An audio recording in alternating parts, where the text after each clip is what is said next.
वाह भाभी अब हन्ने से बड़ी मस्त बा।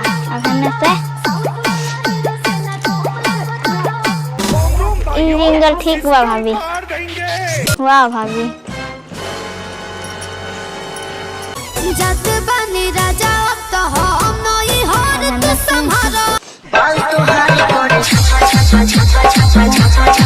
ये सब क्या देखना पड़ रहा है? अच्छा है मैं अंधा हूँ। कैसे कैसे लोग रहते हैं। बड़ा मस्त लगता है।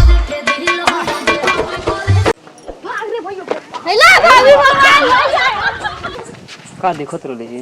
भाभी रील बनावत रहले देखत। अच्छा का करत रहलू? कुछ तो नहीं करत रहनी। सही से बता, सही से का करत ले? कुछ ना करत रहनी ना। फोड़ दी मोबाइलवा। काहे मोबाइल फोड़ दे?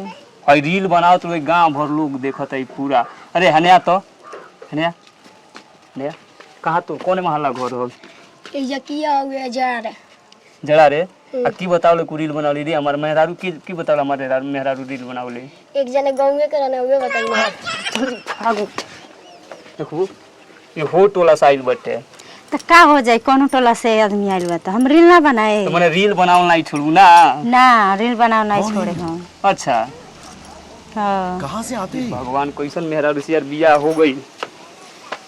नहीं हर छुट्टी चाहे ससुरा छुट्टी बाकी रीला तो मार के मुंह में फोड़ दे। तो मार के मुंह में फोड़ दे। इतना रील नहीं छे बनावते काहे मुंह मार के फोड़ दे? ई बताई हम रील बनाए तबे ना वायरल होखे। चच्चो देखत है। अरे चोचो कोनो जमाना में रील बनावल होई है। हई के को लड़की रहली है? ई पड़ोसिया के लड़की रहली है। पड़ोसिया ओ को बोला तू फोटो हैंगे शूट करे खातिर। हां हम एक दुना न हो जाए बनावे नहीं जा वायरल होके खातिर। अरे तो सोच ली ह ठीक का करम रहुआ? सोच ली ह बताई बताई। हां का करे? नहीं तो केहू हम छोटे सब छोड़ छाड़ के चल जाम रील बनाव नहीं यार। अच्छा ठीक बा। हां अपन घर संभारी है चाहे जो मर्जी करी है। बा हम जाए।